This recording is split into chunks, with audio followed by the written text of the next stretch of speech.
are listening to the Pathfinder Guru podcast, where we help you to become a greater leader. Join us as we take the Advent message to all the world in our generation. So, are you ready to become a guru in this ministry? Attention. Welcome to the Pathfinder Guru podcast, and thank you very much for joining us. This episode is a special one, coming to you requested by the Northern Zimbabwe Conference. This is an interesting topic, and I've titled this topic, Remember Your Charge. Let's get to it. This is an interesting one. When I say remember your charge, I am saying master guides. Remember your charge. And I'm going to read the charge. As a master guide, you probably have heard this charge. You have heard it somewhere when you were getting invested. The charge was read to you by your conference director or by somebody who was requested to be there and be part of your investiture. And I want to read it to you today so that you understand what it entails. And I use this each and every day. Sometimes we lose focus. Sometimes we get discouraged. Sometimes things happen in our life or in the church and we forget our charge. And I'm going to read this charge and I'm going to get into it. It says, "You have now come to a place in your program of study and self-improvement where you are ready to assume a new relationship to the church and its work. You have completed the work outlined in the Master Guide curriculum. The insignias, hear this, the insignias you have received represent the highest ideals of the Seventh-day Adventist organization. This insignias is to be held in trust only so long as you carry out your daily life.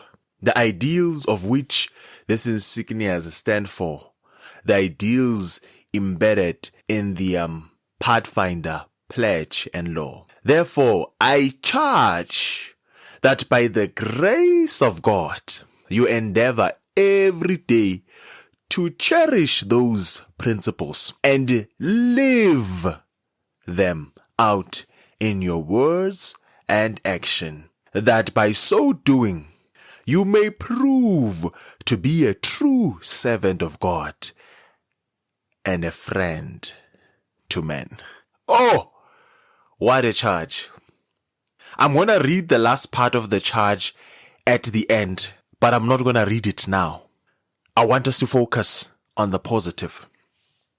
When you took this role of being a master guide, you understood what it entailed. And sometimes we find it difficult to understand this. When you read the charge, it speaks to you.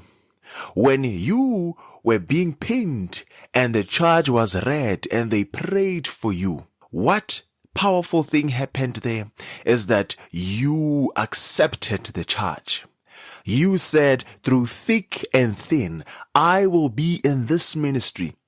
When people are busy sabotaging, when people are busy ensuring that children don't see heaven, you are the one that is supposed to advocate for these children. You are the one that is supposed to be in those leadership roles, be an influential person at your local church to ensure that the children in your club see heaven one day. That is your responsibility. When you had the charge, when you accepted to move and become a master guide, I want you to remember the reason you started in this ministry. I want you to understand the important role you play as a master guide. A master guide, it is not a leader that is position driven. A master guide works irregardless if he or she is a director or not. He or she is a person that is part of a role or not, a master guide's position is to serve. Whether you are serving the leaders who are in the current positions or whether it's serving the children. Your goal is to ensure that the ministry is running how it's supposed to be run.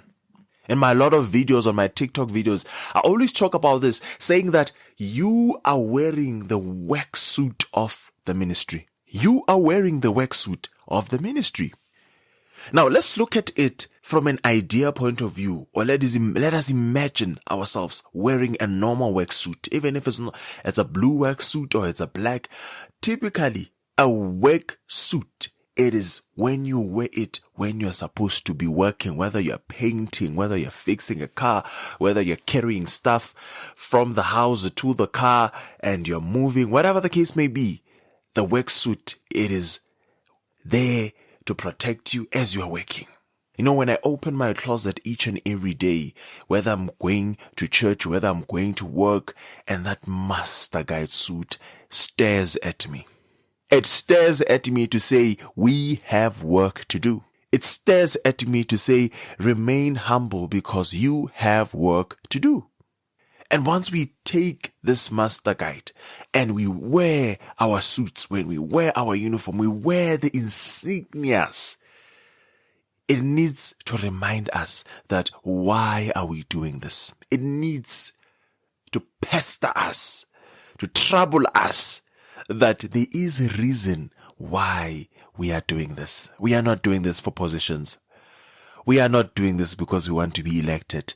We are not doing this because we want to be seen. You know, I know master guides that work behind the scenes and make beautiful things. I know master guides that are not behind the scenes, but they're in your face, but they also remain humble.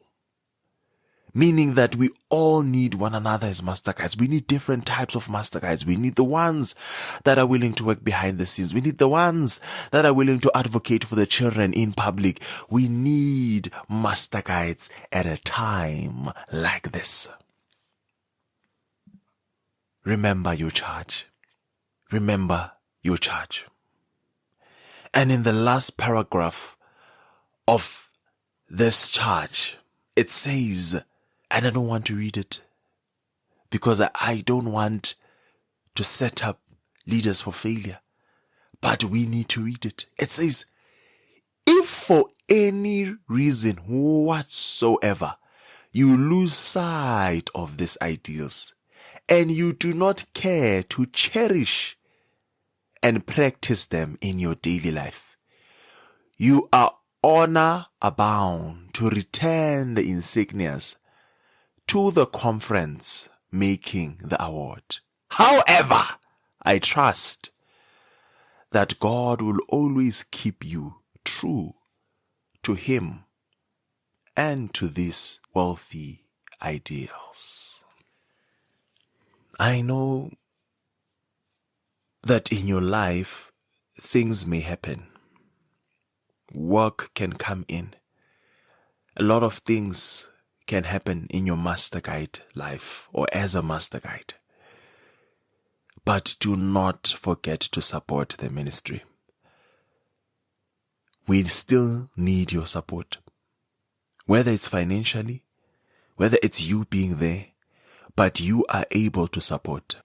You know, some people will come to me and say, but I'm busy. I'm in a stage in my life where I'm busy. It's work, it's children, it's what. But I always tell them, find something that you can contribute. Communicate with your club that I am going through a phase, but I'll help you in this particular thing. So that you are constantly supporting your local club. When you look at this ministry and you understand it properly, you are able to understand that a master guide needs to serve at the local church. It is painful that we are having huge numbers. In a year, you invest 100. Out of 100, 10, 15, 30 are the ones that are active. What is happening to the rest? We are having a lot of influx, a lot of master guides being invested, but clubs are still suffering. But if master guides said to themselves, I'm going to invest time into my local Pathfinder and Adventurer Club, you would see magic. I'm not talking about positions in whether you have federations or you have YCOMs, whichever one. Those ones are just administrational roles, and only a handful of people are in those roles. But when we tell ourselves that we are going to go back at the local church, we are going to work, we are going to support. Sometimes we find out that in a church that have master guides, we find a director who's not a master guide. Because as master guides, we are inactive, number one. Number two, it causes us not even to support the director. And master guides, let me tell you something. Yes, you are a master guide, but your role as a master guide is not beyond the role of a director. What do I mean? Sometimes we bully people that are not invested master guides, forgetting that once you are called a director, you are responsible for that club. You sit in the church board, and it's our duty, our mandate, to support, to help, so that when all is said and done, through the achievement classes, to the camps and everything that we have in the ministry, a child may raise his hand and say, I take God, I take Jesus as my Lord and personal Savior. But as we are looking at our work suits, wearing them only on events, wearing them with no reason, with no purpose, I'm just here to say today, remember your charge. Remember why you have started in this journey. I can talk about a lot of things, but this episode is just for you to remember. It is for you to reflect, to sit down in your corner and say, in the words of our General Conference Youth Director, Pastor Busi Kumalo, says, shine in your corner where you are. Shine in your corner where you are. Are you willing to shine as a master guide? Are you willing to advocate for your pathfinders and adventurers where you are? Not somewhere else, but where you are.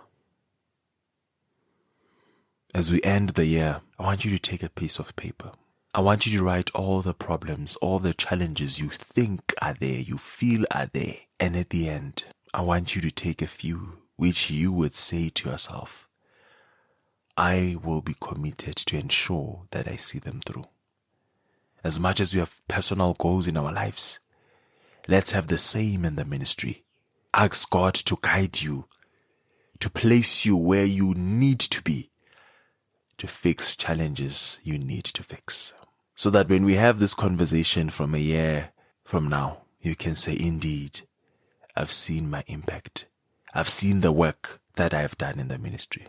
And I thank God for showing me. As we end the year, I want you to reflect as a master guide. I want you to look at all the roles, all the things that you were supposed to do but you did not do.